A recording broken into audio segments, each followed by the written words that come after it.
Levíticos, capítulo de número 19. Levítico, capítulo de número 19. Nós estamos falando sobre o Pentateuco. O Pentateuco, que são os primeiros 5 livros da Bíblia, e nós passamos assim pelo Gênesis, narramos um pouco o livro do Gênesis, que é o livro da história, o livro do princípio.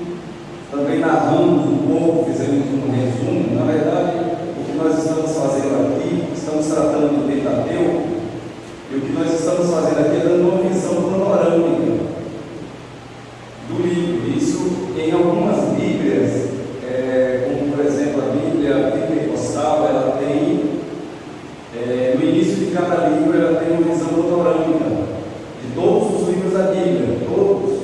Ali antes do livro ele vai dizendo qual é a palavra-chave do livro, as divisões que o livro tem, e isso é muito importante para quem estuda a palavra de Deus, para quem não somente lê.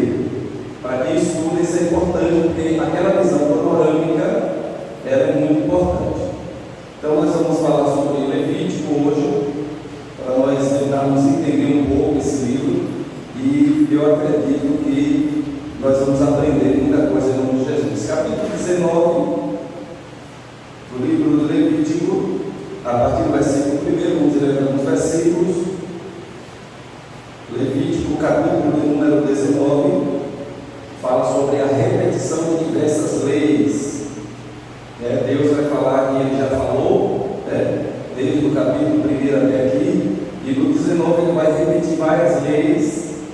Nós vamos entender que esse livro é um livro especificamente sobre leis. É aqui que entra uma confusão muito grande na mente de algumas pessoas, em achar que algumas leis que estão aqui são doutrinas que deve a igreja obrigar os membros a fazerem isso. Como por exemplo aqui vai proibir comer carne de porco,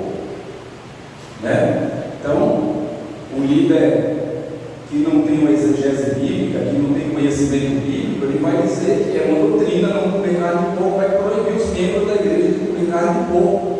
Imagina o problema que isso vai gerar para quem gosta de bacon, para quem gosta de comer um suíno assado. Vai ser um problema muito grande. Então é confundir lei com doutrina. Sim, pastor, mas aqui Deus não quis que o povo fizesse isso, quis. E Deus não quer mais, Deus continua querendo, do mesmo jeito. Ele não quis aqui que o povo de Israel não comesse carne de porco, ele quer que nem eu e você também coma. Mas ele está criando uma doutrina de salvação diante disso. Ele está dizendo, não coma para você ficar mais saudável, viver mais na terra. É isso que ele está dizendo. Só que quem não entende acha que é doutrina, gera uma doutrina na igreja é problema. Amém? Vamos ler o capítulo 19, os irmãos sentados, e aí a gente começar a continuar falando.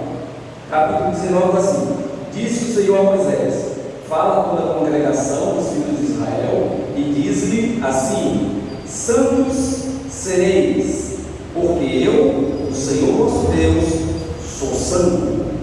Amém? Pode sentar em nome de Jesus. Olha o que é que Deus, aqui Deus vai começar a repetir as leis.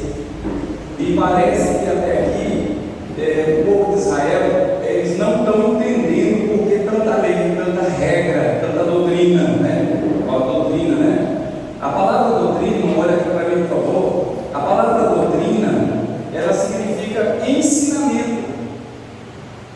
Esse culto aqui é chamado culto de doutrina. E o que é que tem aqui nesse culto, Antigamente, na minha mente, quando eu iniciei o Evangelho, as palavras eram ditas e não eram explicadas. Então, quando alguém dizia, olha, a doutrina da igreja diz que a mulher não pode usar calça, era na doutrina que no uso do costume da igreja que eu frequentava, a mulher não usava calça. Então, quando eu cheguei lá, isso era tido como uma doutrina. Era uma doutrina. E doutrina é ensinamento da palavra de Deus. Só que nós entendíamos doutrinas como regra, como obrigação. A igreja proibia. Alguém dizia assim, olha, Wilson, vamos jogar bola. Eu dizia, não,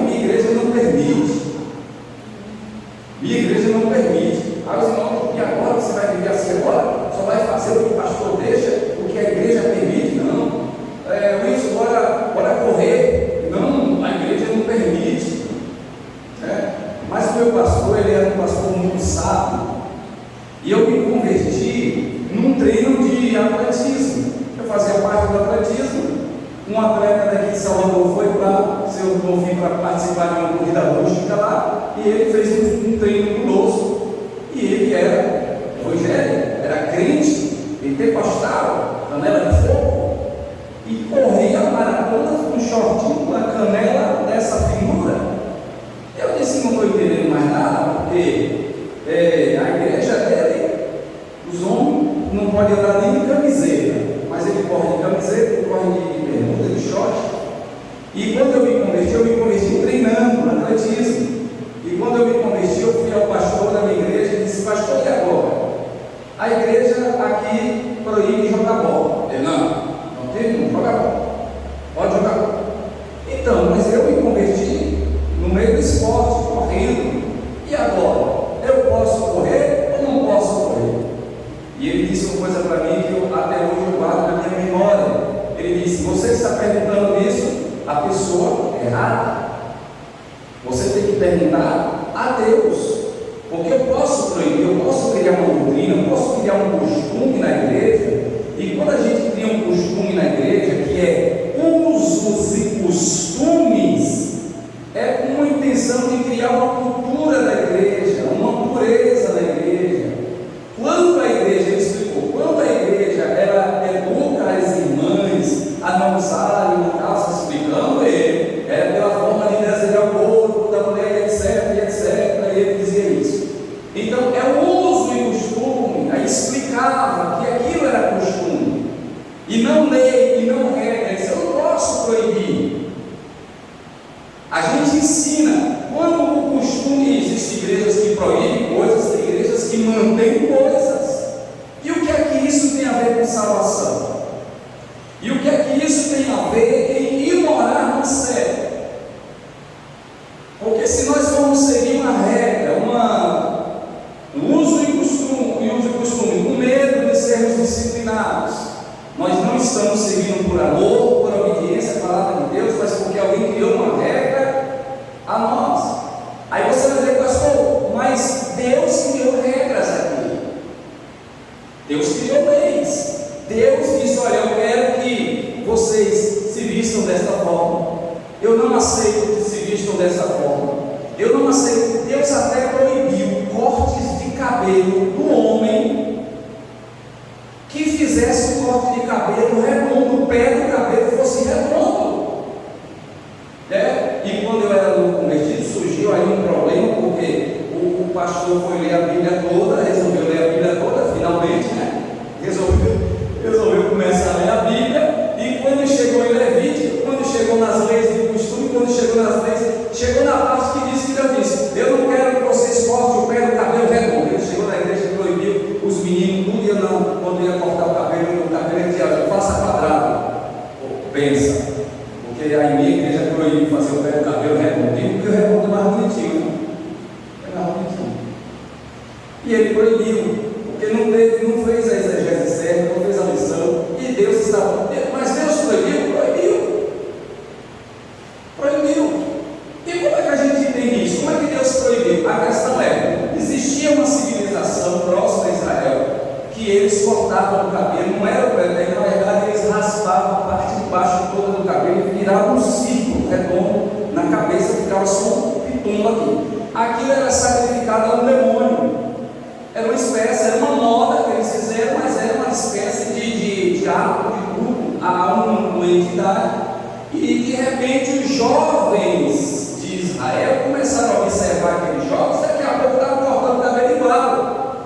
E Deus disse: não permito que vocês cortem o pé do cabelo, vocês redondam. Não era o desenho do pé do cabelo, era a forma que eles cortaram, que fazia um círculo na cabeça. E Deus não queria que a nação de Israel ficasse semelhante a nenhuma outra nação. Então a forma de vestir daquela civilização Deus proibiu. Um corte de cabelo daquela outra civilização Deus também proibiu. E Deus foi proibindo formas. Por quê? Porque Deus disse: eu quero uma nação diferente, uma nação exclusiva, uma nação santa. Por isso tem que ser diferente das outras. Não pode olhar para os filisteus, para os jebuseus, para os fariseus, para tudo que é Zeus que tem lá e imitá-los, porque vocês são um povo santo. Aí o povo não entendeu tanta regra, tanta lei. Aí Deus volta a repetir as leis no capítulo 19 e ele já começa a dizer: sedes santos, porque eu sou santo, e como eu sou santo. Então, para que essas regras, para que essa lei? Primeiro Deus tira o povo, e nós entendemos que Israel, o povo hebreu, porque Israel eles se tornam, quando eles passam a se organizar em tribos, eles passam a ser chamados de Israel. Até aqui eles são chamados de povo hebreu, descendentes de Israel, descendentes de Jacó, mas eles são chamados de hebreus. Alguns começaram a chamar de israelitas por causa de Jacó. Então Deus tira esse povo ele entra ali como um povo pequeno, não entra como nós falamos isso aqui no resumo que nós demos já, que o povo de Israel entrou, isso nós falamos em Gênesis, que o povo entrou com 70, mais ou menos 75 almas que entraram como família de José, filhos de Jacó, 75 pessoas entraram. E eu ensinei isso aqui na semana passada, que eles saíram, na semana retrasada, que eles saíram em um número só de homens de guerra, homens prontos a pelejar, 600 mil, só homens de guerra, sem contar crianças, sem contar mulheres e sem contar idosos. Estima-se que, juntando tudo, deu 2 milhões de pessoas. Saíram do Egito, entraram 75. Então não era um povo, era uma família. Era uma família.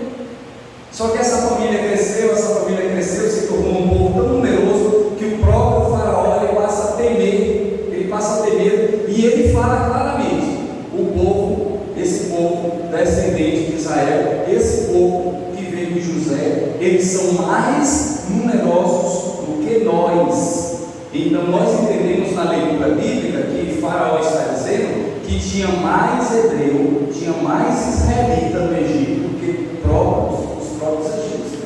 E eles disseram: olha, se um dia esse povo se rebelar contra nós, eles vão vencer facilmente a guerra. Por isso nós precisamos cansá-los, maltratá-los, judiá-los, colocá-los nas fornalhas para que eles sejam cansados. Vamos matar os bebezinhos que nascerem do sexo masculino. E isso tem uma lógica, porque se quem estava dando a luz eram as mulheres, por que não matar as meninas? Sim ou não? Quem estava dando luz nas férteis eram as mulheres. As mulheres, até as próprias parteiras do faraó disseram: as hebreias, elas são mais paredeiras, para você dizer assim. Elas são mais férteis. A gente vê uma mulher, um menino hoje, amanhã ela já está com 3, ninguém sabe como é que isso funciona. A mulher está com o menino hoje, a gente vai dar uma voltinha ali, quando volta, a mulher já está com a renda do menino dentro de casa. Ninguém sabe como isso acontece. Elas eram férteis, elas eram parideiras, então isso fez com que o povo viesse a crescer. E isso era a promessa que Deus fez a Abraão, que se tornou Abraão. Deus fez essa promessa a esse povo agora, que entrou com 75 pessoas. Que está me ouvindo, diga amém. Amém. O povo de Deus foi chamado para crescer. Diga amém. Amém. O povo de Deus foi chamado para crescer. Crescer, nós temos que crescer. O povo de Israel, olha aqui, observe. O povo de Israel nasceu crescendo, parindo, o inimigo ficou assustado, e o inimigo mandou decepar os meninos, porque isso aí é por causa de uma promessa, de uma profecia, de um libertador que se levantaria. Então mata os meninos,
está pronto para quando eu precisar que ele retorne, ele tenha conhecimento, ele tenha moral, ele fale com o faraó de peito a peito, de face a face, sem temer, sem titubear, sem olhar para o chão, porque ele é formado.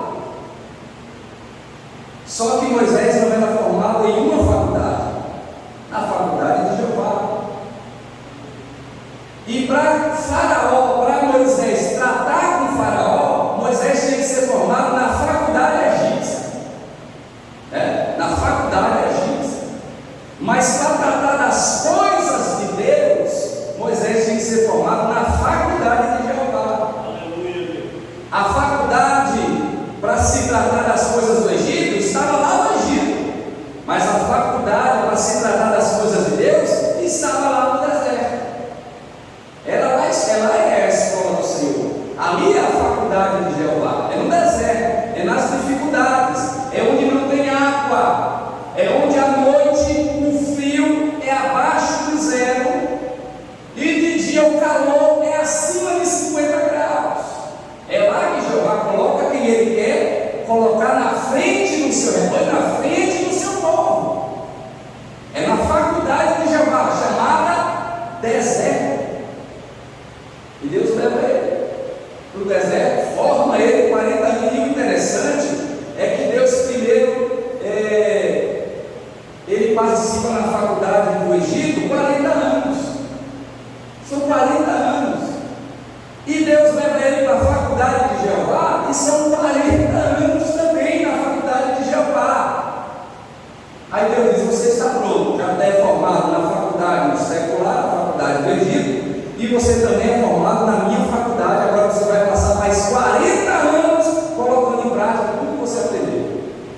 Então, quando Moisés volta para o deserto, quando ele tira o povo de Israel e volta para o deserto, ele já estava familiarizado com o deserto. Ele passou 40 anos vivendo no deserto, apacentando ovelhas no deserto. Sabia que era por isso que Moisés era considerado, biblicamente falando, o homem mais manso da terra. O homem mais manso da terra. Pastor, quem falou isso? Foi Miriam? Não. Foi Arão? Não. Quem falou isso? Foi o irmão fulano? Não. Quem falou isso foi Deus. Quando Miriam e Arão levantaram a questão contra Moisés, Deus chamou os dois para conversar. Disse assim: não aceito que vocês falem de Moisés, porque Moisés é o único homem que eu falo face a face, como um amigo fala com o outro, e ele é o homem mais manso dessa terra. Então o que Deus está dizendo? Aí Deus vai, joga uma lepra lá na Miriam, para que ela aprenda a segurar a língua dela e respeitar quem é ungido de Deus. O Arão não recebeu a lepra por causa do peitoral, que estava preto, que ele protegia as pedras, porque senão ia ficar leproso também. A Miriam leprosa teve que ficar 7 dias do lado de fora para se purificar. E Deus diz: olha, não aceito que vocês façam isso, porque Moisés é manso, ele não vai se defender. E eu estou pronto a defender quem não pode se defender. É por isso que você, irmão, é chamado de ovelha. Você é chamado de ovelha. Entenda uma coisa. Eu vi um pastor falar essa semana que me chamou muita atenção. Ele disse assim: irmão, sabe por que nós estamos fracassando como igreja? Porque nós ainda nos vemos como ovelha. Nos vemos como ovelha. E quando Deus nos chamou de ovelha, o que Deus queria que nós entendêssemos era que Deus estava falando sobre as características da ovelha. Mansidão, não se defende, não é agressiva. A ovelha tem horário de chegar, tem horário de sair, ela come tudo na hora certinha, ela fica esperando o pastor abrir a porta para entrar. Mansidão, obediência, Deus está falando sobre isso. Jesus está dizendo: eu sou bom pastor e vocês são minhas ovelhas. O pastor, se chegar um outro pastor estranho e gritar, as ovelhas não saem do lugar. Mas se o pastor delas falar, elas vêm correndo, porque a ovelha conhece a voz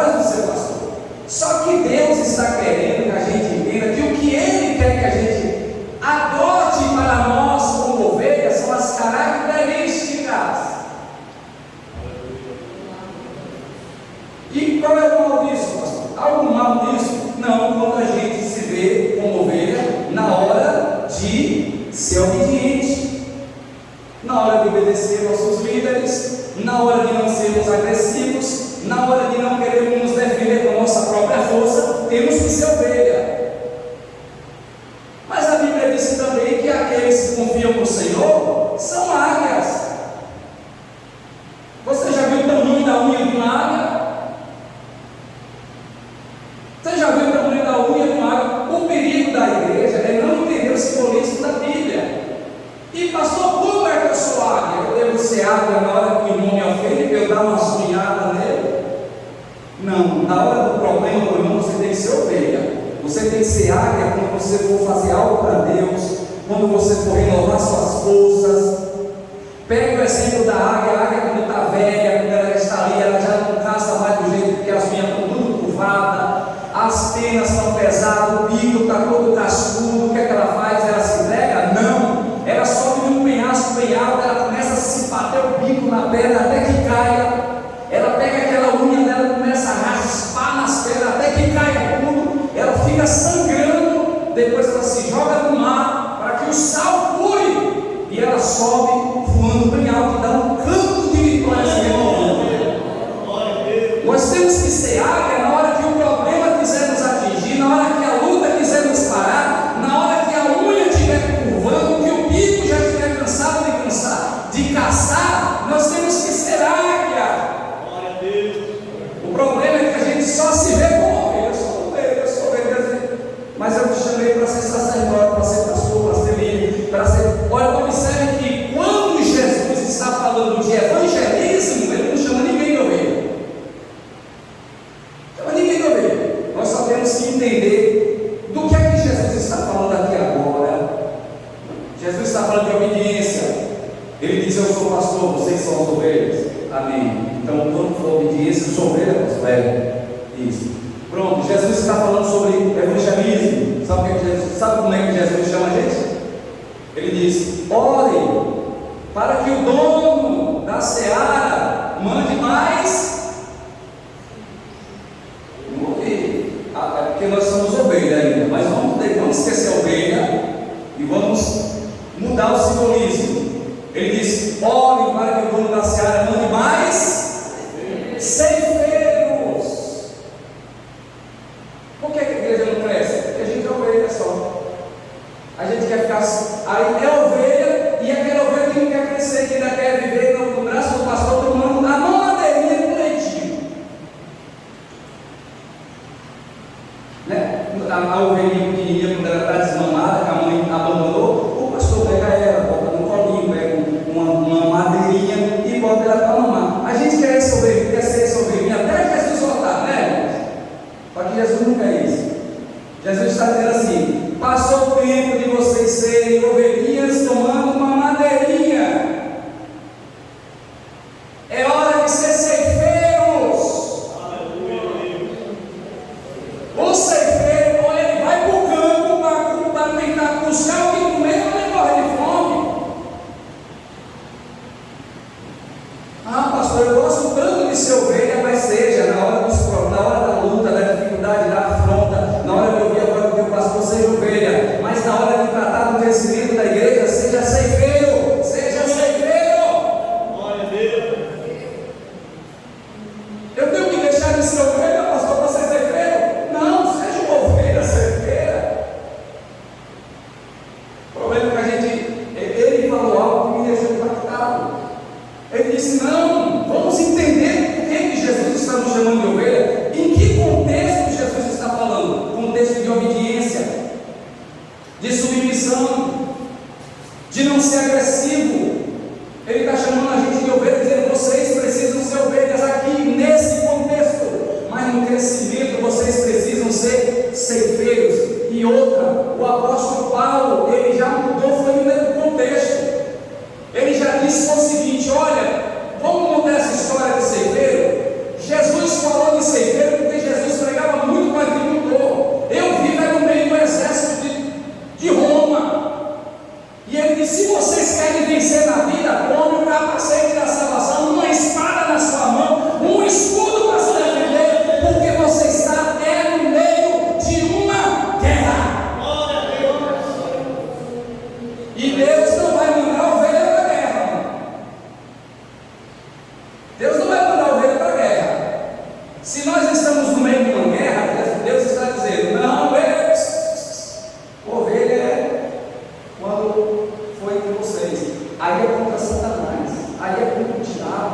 Então para de ficar lutando com o diabo como se você fosse uma ovelhinha. Você já viu que ovelha nem chifre tem? Nem chifre tem. Quando uma ovelha quer brincar, ela fica dando uma cabeçadinha. Dá um tapinha que ela vai embora. Vai fazer isso com bom? Vai fazer isso com bom? Pode, Deus já deu. O chifre para ele se defender, Deus, esse aqui não vai ser molinho, isso aqui vai ser rebelde, esse aqui o negócio vai ser mais sério. Vai dar um tapa no bode para ele. A chifrada que ele te dá, ele te fere, te machuca, porque ele tem uma defesa, ele se defende. Então o simbolismo aqui, quando Deus ele vai trazer isso aqui, o povo de Israel, eles estavam acostumados a viverem na escravidão do Egito. Entraram como um grupinho de ovelha, e quando chegaram lá, que eles se apresentaram a Faraó dizendo: nós somos pastores, nós cuidamos de ovelhas. Então foi fácil pegar esse povo, o Faraó pegar esse povo e torná-los escravos. Foi fácil Faraó ameaçar, foi fácil. Eles, irmãos, olha o que é que o inimigo faz. O inimigo, ele tem o poder de pegar um povo maior e fazer esse povo se sentir menor. Porque aquele povo nunca acordou para dizer assim: pessoal, peraí, vamos caminhar aqui, nós somos mais numerosos, por que a gente está apanhando desses caras? Irmão, pelo amor de Deus, Faraó tinha as pedreiras ali, as construções de tijolos, tinha mais escravo ali dentro do que cara com chicote na mão. Por que você levantou aquele povo, não arrancou o chicote da mão daqueles caras? Não era nem revólver, era chicote.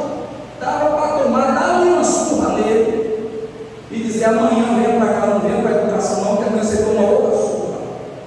E ele já ia chegar no outro dia dando um chicote para o pessoal: como aí você tem uma organiza as coisas.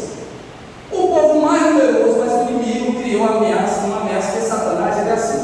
Lembra de Israel, quando estava no comando por Saul?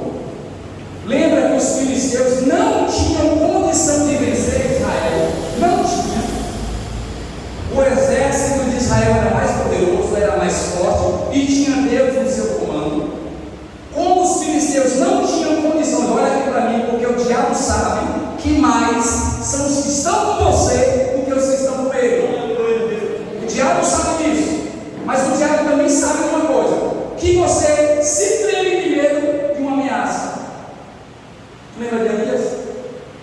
Cara, ora, o fogo cai, lambe o holocausto, aí vem uma mulher e diz: eu vou lhe matar, e vai embora. O cara mata 850 falsos profetas. 850, ele matou 400 de Baal e 450 de Azera. Ele matou em um dia só. Cara corajoso. Mas a mulher levantou assim e disse: eu vou te matar. E ele foge e vai embora desesperado, porque ele não teve medo de matar, de pedir para Deus mandar fogo do céu, matar 800, mas na ameaça ele ficou preso. Porque você sabia que a ameaça ela é mais perigosa do que chegar mesmo na parada. Porque a ameaça arranca as forças, traz uma sensação de fraqueza. E o que foi que os filisteus fizeram? Contrataram um sujeito gigante, chamado Golias, 3 metros de altura, uma voz que saía rachando tudo, 24 dedos para acabar de complicar tudo. E o cara chegava lá todo dia, não tocou no fio do cabelo de ninguém, mas ele chegava lá e dizia: eu vou matar todo mundo. Os irmãos de Davi, que não foram escolhidos lá, não entenderam por que não foram escolhidos, estava tudo com medo. Aí chega Davi, pequenininho, corajoso, cheio do Espírito Santo, separado por Deus. Ele mesmo disse: o Senhor é o meu pastor. Olha aí, olha Davi se vendo como ovelha. O Senhor é o meu pastor e nada me faltará, porque Ele me levará pelos pastos, pelas águas tranquilas, Ele refrigera minha alma, Ele está comigo, ainda que eu passe pelo vale da sombra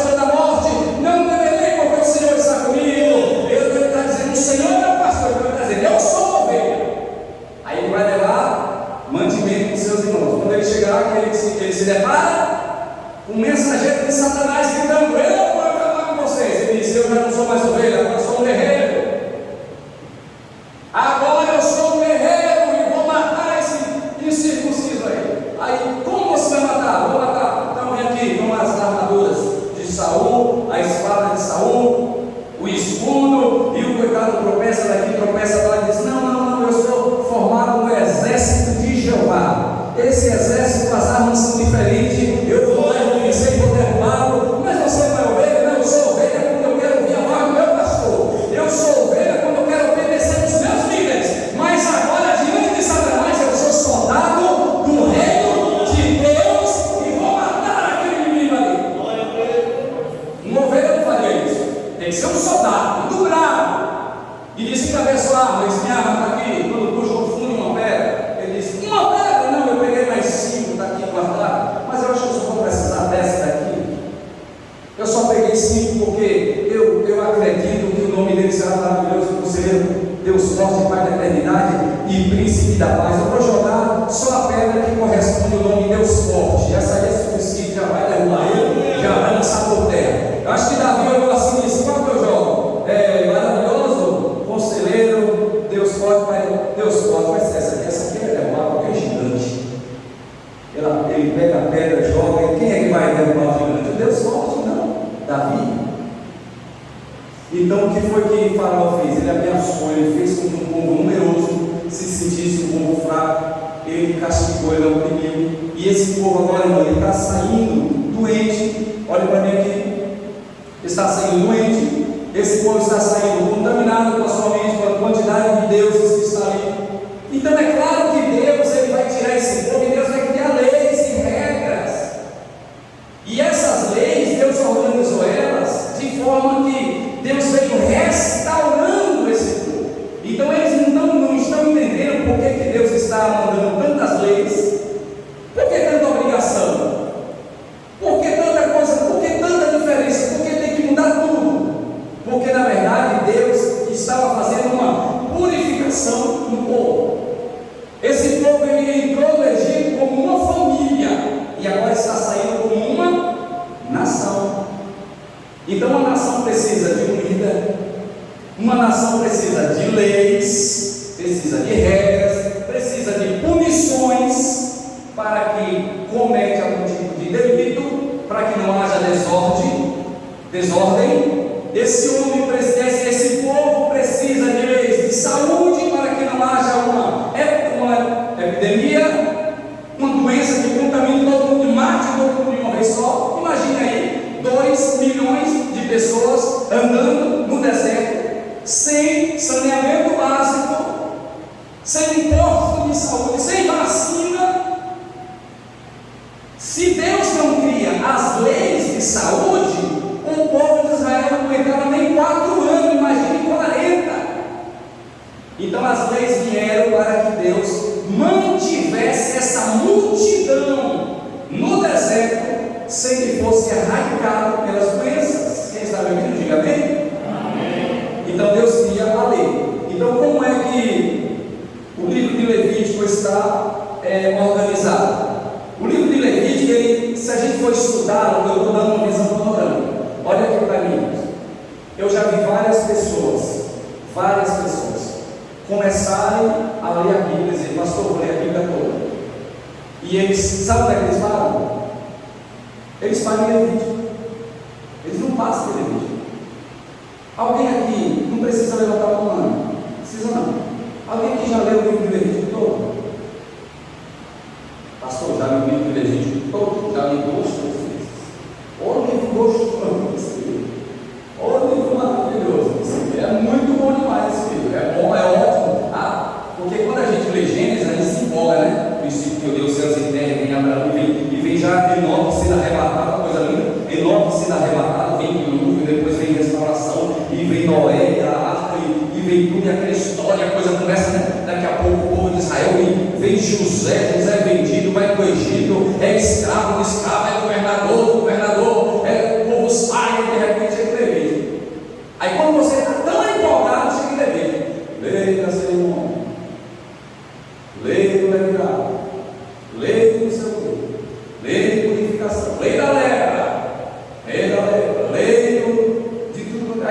Aí todo mundo vai. Começou a ler a Bíblia, irmão. Comecei, parou onde? Levítico, não saiu do Levítico. Porque é um livro cansativo.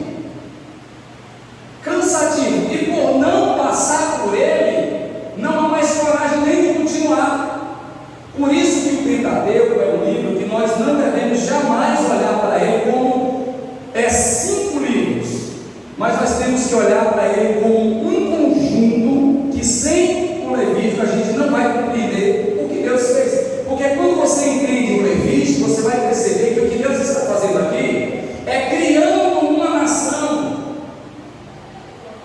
O povo de Israel, eles vão para uma terra onde quem vai estar lá já tem um rei, que eles estão servindo. Existe uma lei que esse rei criou, e existe regra, tem uma prisão, tem cadeia, tem prisão, tem pena de morte.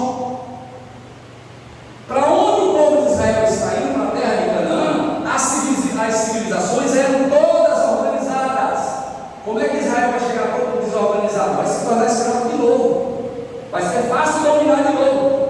Um povo, escute aqui o que eu vou dizer: um povo desorganizado é o alvo mais fácil para Satanás dispersar. Basta Satanás dar um grito.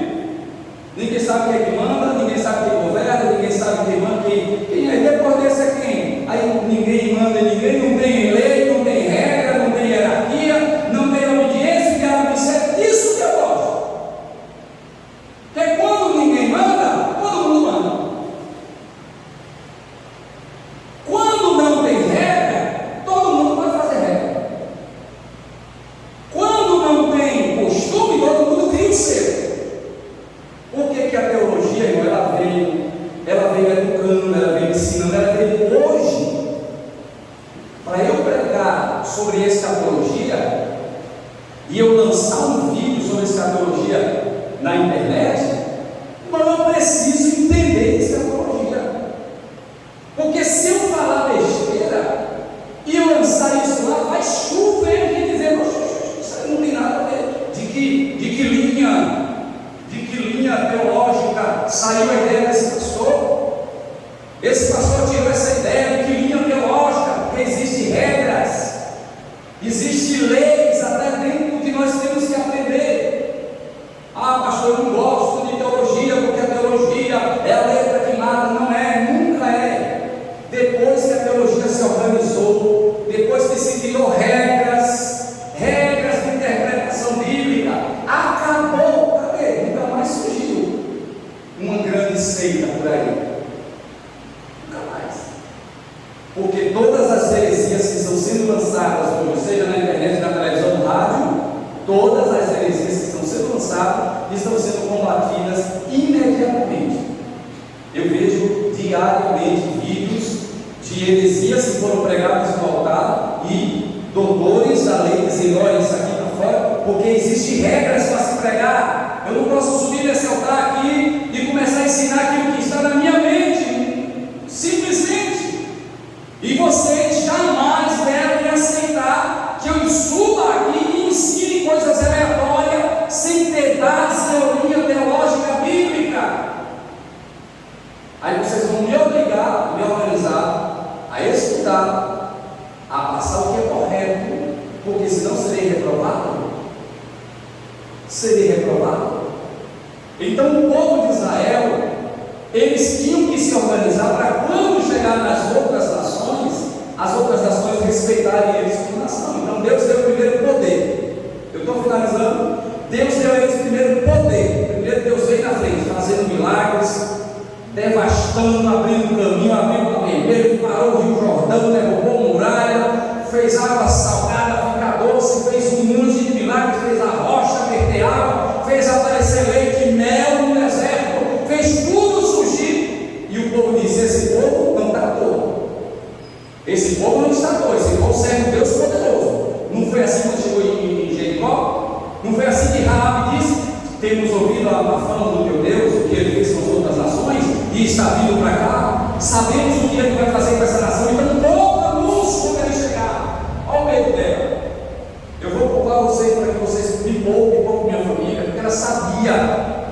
que Deus iria entrar em Jericó, devastando com tudo, e foi assim que aconteceu.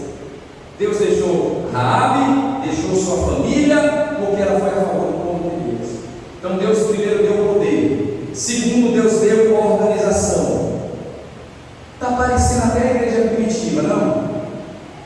O Pentateuco se torna interessante, aqui eu vou finalizar. O Pentateuco, ele se torna interessante, eu tenho certeza que a partir de hoje, amanhã, você vai começar a ler a Bíblia de Gênesis e vai passar pelo Pentateuco todo, mas com uma outra visão diferente. Quando você olha para o Pentateuco e você assemelha isso ao início da igreja, você começa a dizer, não é possível. Porque primeiro Deus levanta um libertador, dá poder a ele. Não é assim?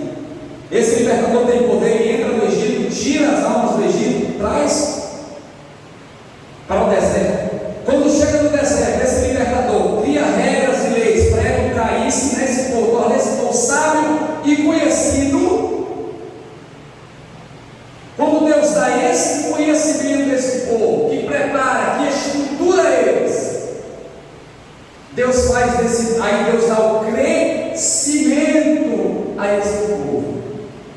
A igreja primitiva foi assim: primeiro Deus levanta Jesus, Jesus vem com poder, liberta o povo, levanta uma igreja que começa pequenininha com 120 pessoas. Quem está me ouvindo, diga amém.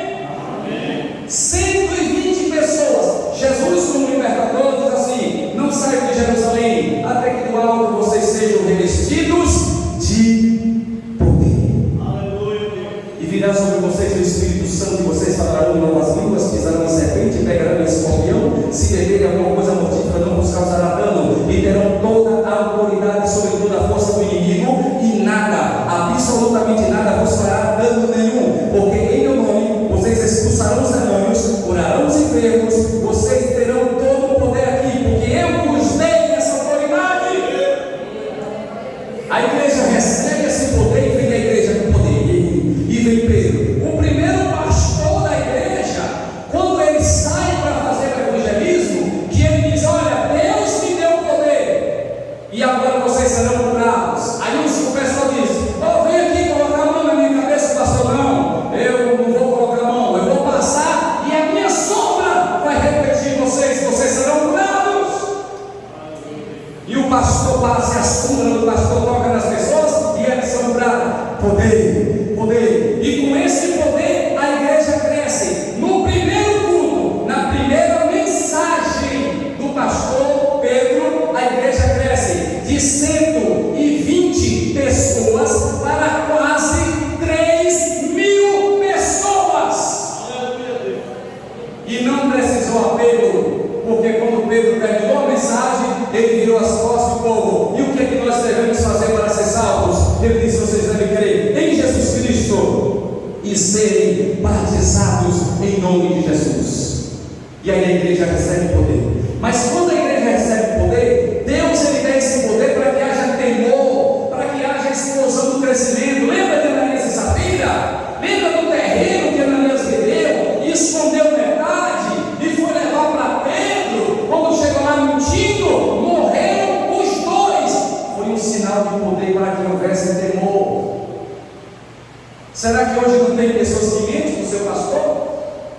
E por que não continuam morrendo? Porque Deus ele estava mostrando que o poder veio para que houvesse temor e respeito. E nisso veio o crescimento. E quando chegou o crescimento, foi o que aconteceu? Vou encerrar aqui. Foi o que aconteceu? Pedro diz assim: olha, a gente está crescendo, mas estamos desorganizados. Então é necessário que a gente separe os diáconos. Vamos separar homens aqui que peguem essa tarefa, porque nós temos que nos ocupar com a palavra, nós temos que orar, nós temos que consagrar, né? Nós precisamos estar bem com Deus para expulsar os demônios. E se a gente ficar distribuindo cesta básica, organizando distribuição para as viúvas, a gente vai acarretar e não vamos ter a espiritualidade que precisamos. Separaram os diáconos pegaram essa tarefa. A igreja começou a se organizar.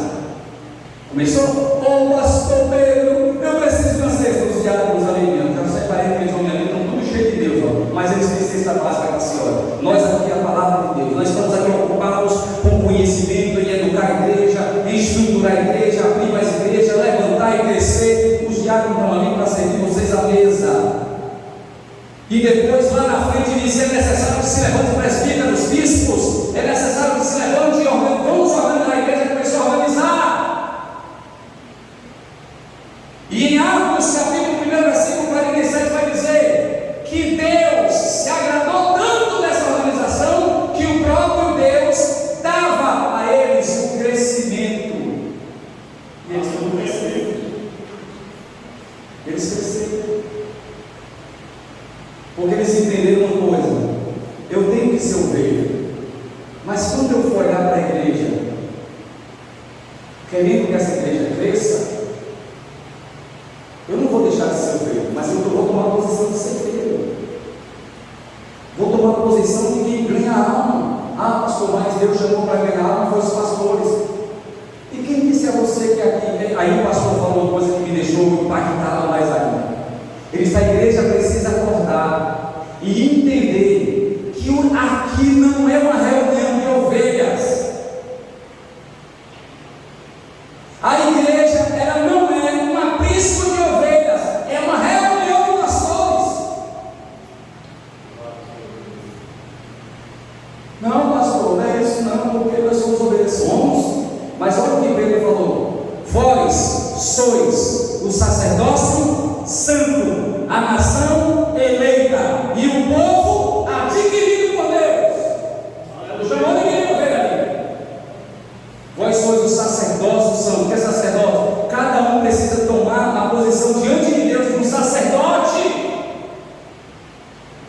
de um ceifreiro, de um evangelista, de um pastor. Não é querer, irmão, sair aí abrindo igreja, não. Não é querer abrir igrejas ali lá onde eu passei para isso. A gente veio, eu acho que Deus me trouxe até aqui para me ensinar. E eu vim aí um dia, eu passei, minha menina olhou assim e disse: ô meu pai, tem uma igreja ali que está com 2 pessoas e a outra está com 3. E eu disse: se eu fosse eles, eu juntava para pelo menos formar 5, né? Para não ficar tão feio. Não era melhor sair assim: ô vizinho, vamos dividir o aluguel daqui. Vamos dividir o aluguel daqui, tu traz os teus 2 para cá, junta com os meus 3, vamos ficar 5 com nós 2, 7, para ficar mais bonito, porque está feio. Está feio abrir uma portinha, botar 2 membros ali dentro e dizer que aquilo é igreja, e chamar o povo de ovelha, fazer o povo ficar sentado numa cadeira, se sentindo uma ovelhinha, e ninguém se sente um pastor, que Davi disse que é ele que vai buscar ela quando ela se perde lá fora. Aleluia, Deus.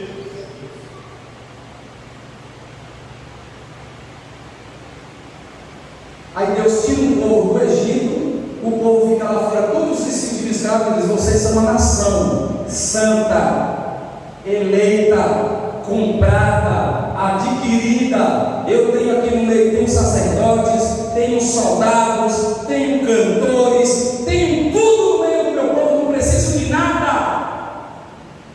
A igreja tem tudo, não precisa de nada. Nada. Nós somos formados pelo Espírito de Deus.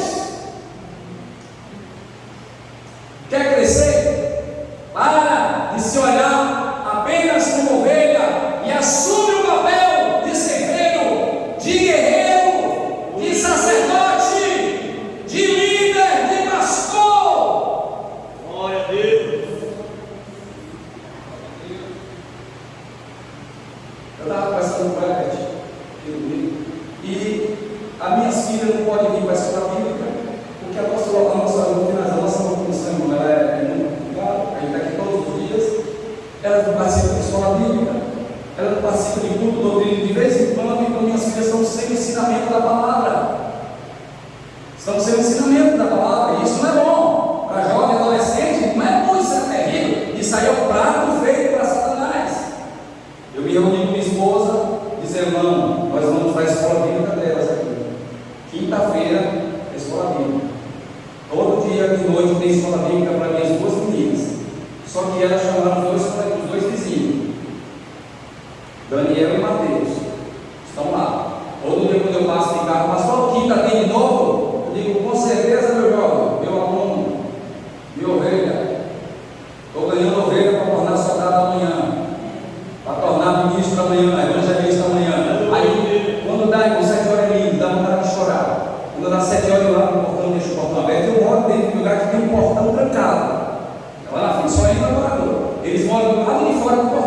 Eles entram, o portão só fecha 10 horas, a gente durante 10 horas, eles entram e vem uma bíbliazinha toda ilustrada aí, uma bíbliazinha toda ilustrada, o mais velho, que é Daniel, vem, aí eu fico lá sentado no sofá e me fazendo, entra tu, vai tu, deixa de ver, aí entra os dois, vai o Senhor, vai senta, e eu começo a ensinar.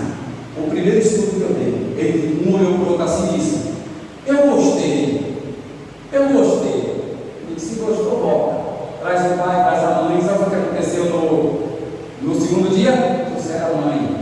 A mãe disse, esses meninos não paravam de falar, esses meninos falaram que o Senhor aqui foi ensinar sobre uma coisa, voltou lá no Gênesis e foi para o Apocalipse, ensinou tudo, e eu vim para ver se esse negócio é isso mesmo. Terminou o estudo, sabe como? A irmã chorando na mesa da nossa casa, dizendo, Deus está nesse lugar. Está lá, quinta-feira, se vocês quiserem ir, estão convidados também. Está lá, não é igreja não, é na mesa de casa, quando ele termina, faz um lanchinho, eles comem, volta para casa de barriga cheia dos dois sentidos, espiritualmente e materialmente. Aí tem Noemi, minha menina, Maria Eduarda, minha mais velha, Daniel e Mateus. Aí disse, essa quinta-feira eu tomei uma decisão. É o seguinte, a partir da próxima quinta-feira, vou fazer um estudo sobre o nome de cada um de vocês. Pronto, comecei por Noemi, um estudo sobre Noemi, foi uma maravilha. Conheceram a vida de Noemi, história de Noemi, Lameque, o Quilion e outro lá que morreu também, conheceram a história de todo mundo. E agora, quinta-feira agora vai ser a vez de Mateus. Vamos explicar quem era Mateus, coletor de impostos, Levi, chamado por Deus. E depois vamos para Daniel. E depois para Maria. E assim eles estão com sede de aprender. Aleluia. Com sede de aprender. Porque eu tomei uma decisão. As pessoas que nada da igreja, eu não fui chamado para isso. Fui chamado para ensinar. E parece que, parece não, tem mel. Tem mel. Quando a gente abre, as abelhinhas começam a chegar. Tudo quanto é lado. E tu vem, não, eu sou vizinho de Daniel, então você tem também. E tu é quem? Eu sou amigo do Mateus, da escola do Mateus. Eu tenho que ser também. Amanhã, pai. Não, meu pai não veio hoje, não. Mas quinta-feira eu chamo eles. E assim nós vamos fazendo a obra de Deus. E fazer a obra de Deus crescer. Amém? Então, para finalizar aqui, quando você lê o livro de Levítico, entenda uma coisa. Gênesis, olha aqui para mim, está me ouvindo, amém? Gênesis é a nossa conversão, é quando nós nascemos, é o novo nascimento, amém? Depois de Gênesis, para o próximo livro, Êxodo é o livro da saída, é quando a gente sai do Egito, porque primeiro você tem que nascer de novo para sair do Egito, não é o contrário não. A pessoa primeiro, ela nasce para depois sair do Egito, ela vem primeiro, se converte na igreja, para depois ela sair, ela só sai do Egito quando ela se converte. Então, primeiro é o nascimento. Então, o Pentateuco está relacionado à obra que Jesus fez na sua vida. Então, a gente começa com Gênesis, novo nascimento. Êxodo, a saída do Egito. Levítico é quando Deus começa a te ensinar as suas leis e os seus mandamentos. Ele começa a te educar na escola bíblica, na doutrina. Números, quando você tem conhecimento, Deus te dá crescimento. E Deuteronômio é o quê? Deuteronômio é uma repetição. É quando Deus não te deixa esquecer da sua lei. Só que aí acaba o Pentateuco. Mas depois de Deuteronômio vem o quê? Vai para o próximo livro.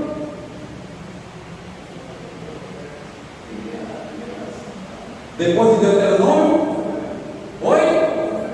Quem? Josué. Sabe como é o nome de Josué em hebraico? Yeshua. Sabe o que significa Yeshua? Jesus. Então Gênesis é o meu novo nascimento, Êxodo é a minha saída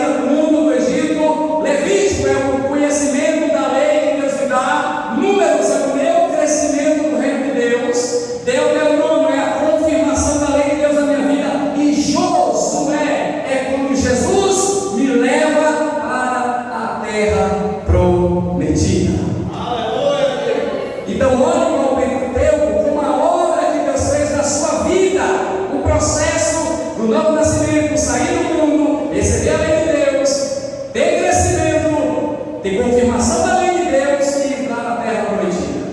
Mas nós só vamos entrar na terra prometida se nós passarmos pelo Pentateuco no sentido espiritual. Amém? Fiquem em pé em nome de Jesus, para a honra e glória de